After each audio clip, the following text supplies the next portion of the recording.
Bismillahirrahmanirrahim. Assalamualaikum warahmatullahi wabarakatuh. Perkenalkan, kami dari kelompok 4 Program Studi Manajemen Universitas Muhammadiyah Malang. Di sini kami akan menjelaskan 9 elemen dari bisnis model Canvas pada perusahaan kami sebagai pemenuhan ujian tengah semester mata kuliah kewirausahaan. Berikut penjelasannya.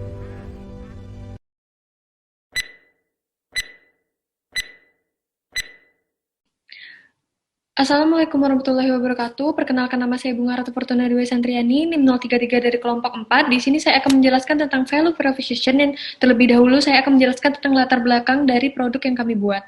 Awal mula pembuatan Trolik ini didasari oleh penyebaran COVID-19 yang mengharuskan kita untuk menjaga jarak dan menghindari kontak fisik. Pandemi ini juga menimbulkan kekhawatiran tersendiri pada masyarakat, termasuk mengenai cara penyebarannya yang sangatlah cepat.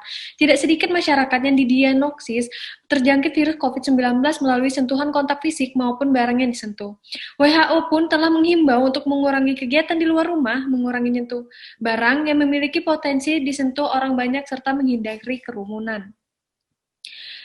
Dan kemudian saya akan menjelaskan tentang value proposition. Value proposition di sini kami membaginya menjadi 4, yaitu yang pertama, desain dari Trolik ini mempunyai nilai estetika yang sangat menarik, yaitu desain troli yang dilengkapi dengan tablet untuk men-scan harga dan mengetahui total harga barang yang dibeli konsumen, sehingga konsumen tidak perlu mengantri untuk melakukan pembayaran. Yang kedua, brand dari Trolik ini sangat menarik karena penambahan kata leak menunjukkan bahwa Trolik sebagai sumber teknologi keranjang belanja yang sangatlah canggih. Yang ketiga, berat dan ukuran Trolik yang sesuai dengan banyaknya barang yang akan dibeli dan dikonsumsi pada supermarket dan perusahaan dagang lainnya. Dan yang terakhir adalah harga Trolik sesuai dengan kualitas. Tentu Trolik ini sangat berkualitas sehingga dapat memuaskan konsumen. Saya Adi Bailista Faren, NIM 032. Sekarang saya akan menjelaskan customer segment dan customer relationship produk yang kami produksi, yaitu Trolik. Kami menargetkan para pemilik swalayan, terserba maupun supermarket, karena tempat-tempat tersebut merupakan tempat yang strategis di mana troli biasa digunakan. Trolik dapat mempermudah kegiatan pembayaran yang biasanya harus antri dan bergiliran, sedangkan sebuah swalayan atau supermarket hanya memiliki 5-9 kasir. Trolik dapat mempersingkat kegiatan pembayaran karena memiliki teknologi yang canggih, dapat men-scan dan mengakumulasikan total dari belanjaan kita.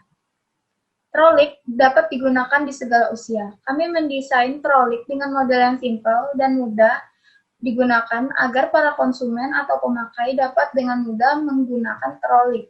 Lalu dengan adanya tablet yang berada di handle Trolik, konsumen dapat dengan mudah mengetahui harga barang atau men-scan, bahkan memilih opsi yang telah disediakan. Setiap pembelian Trolik, kami memberikan garansi selama 1 tahun. Lalu, jika terjadi trouble atau kecacatan pada Trolik, pada waktu yang telah ditetapkan akan ditukar dengan yang baru atau boleh dikembalikan. Trolik juga memberikan layanan servis yang dapat dilakukan para konsumen setiap 6-8 bulan sekali. Saya, Hana Citasari, akan menjelaskan tentang elemen channel dan elemen key activities. Channel adalah bagaimana cara masyarakat dapat tahu lebih dalam atau cara menjangkau konsumen tentang produk Trolik dengan secara langsung dan online.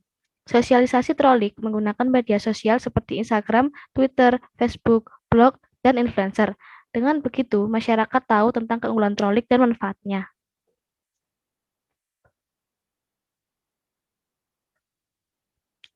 Key activities merupakan aktivitas yang berhubungan dengan produktivitas sebuah produk. Kegiatan utamanya adalah menghasilkan proporsi nilai untuk menghasilkan Trolik yang berkualitas agar tidak mengecewakan konsumen. Trolik merekrut pegawai yang ahli dan profesional dalam ilmu teknologi, memiliki kreativitas yang tinggi, serta menggunakan bahan yang terbaik sehingga sangat aman digunakan. Saya Fira Hertania Putri, NIM 034. Saya ingin menjelaskan tentang key resource dan key partners. Key resource adalah sekat dalam bisnis model Canvas yang berisikan daftar sumber daya yang sebaiknya direncanakan dan dimiliki perusahaan untuk mewujudkan proposition mereka. Key resource atau bisa disebut dengan sumber daya ini juga merupakan blok bangunan dengan kemitraan utama yang menggambarkan pemasok dan mitra yang membuat model bisnis dapat bekerja.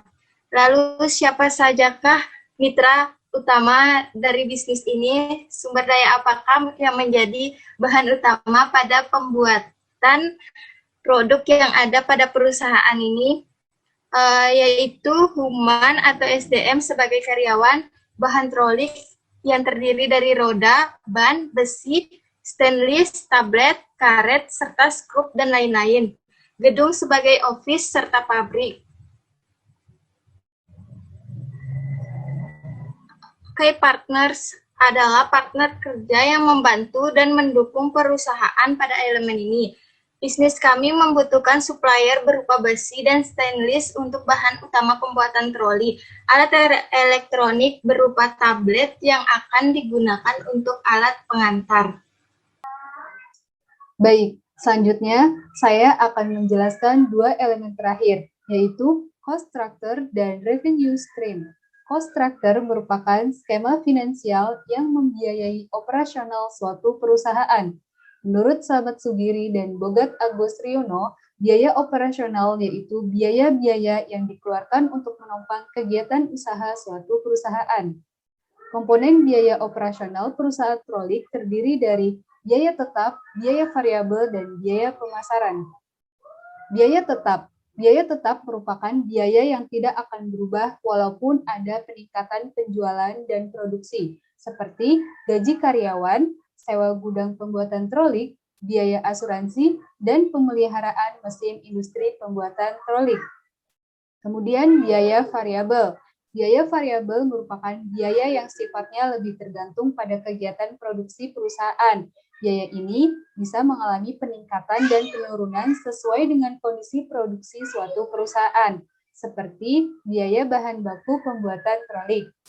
Kemudian yang ketiga yaitu biaya pemasaran. Biaya pemasaran menurut Kusnandi dalam bukunya yang berjudul Akuntansi Manajemen Komprehensif menyatakan bahwa biaya pemasaran merupakan semua biaya yang dikeluarkan dalam penjualan suatu barang atau jasa dari keluarnya barang sampai ke tangan pembeli. Contohnya, biaya iklan dan ongkos pengiriman barang perusahaan trolik. Kemudian, revenue stream. Revenue stream merupakan sumber pendapatan perusahaan dari berbagai sumber, seperti hasil penjualan, dividen, dan sebagainya. Trolik merupakan sebuah bisnis yang sumber pendapatannya dihasilkan dari penjualan barang trolik kepada konsumen.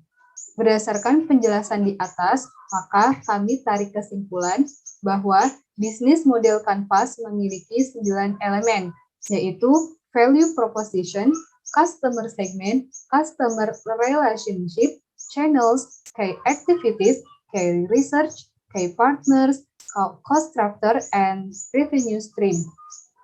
Dengan BMC, kami dapat mengetahui bagaimana dan dengan cara apa perusahaan trolik yang akan didirikan oleh kami dapat dijalankan dan siapa saja yang terikat baik itu dalam proses produksi, pemasaran, serta bagaimana kami sebagai produsen menjaga hubungan baik dengan para pelanggan dan menjaga keberlangsungan aktivitas perusahaan.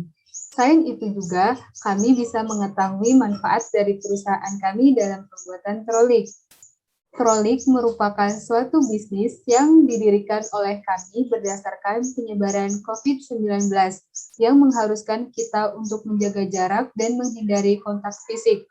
Pandemi ini juga menimbulkan kekhawatiran tersendiri pada masyarakat termasuk mengenai cara pembayarannya. Kami harapkan Trolik mampu menjadi alternatif pembayaran cepat di supermarket dan toko lainnya. Terima kasih, mohon maaf apabila banyak kesalahan. Kami dari kelompok 4 mengucapkan wassalamualaikum warahmatullahi wabarakatuh.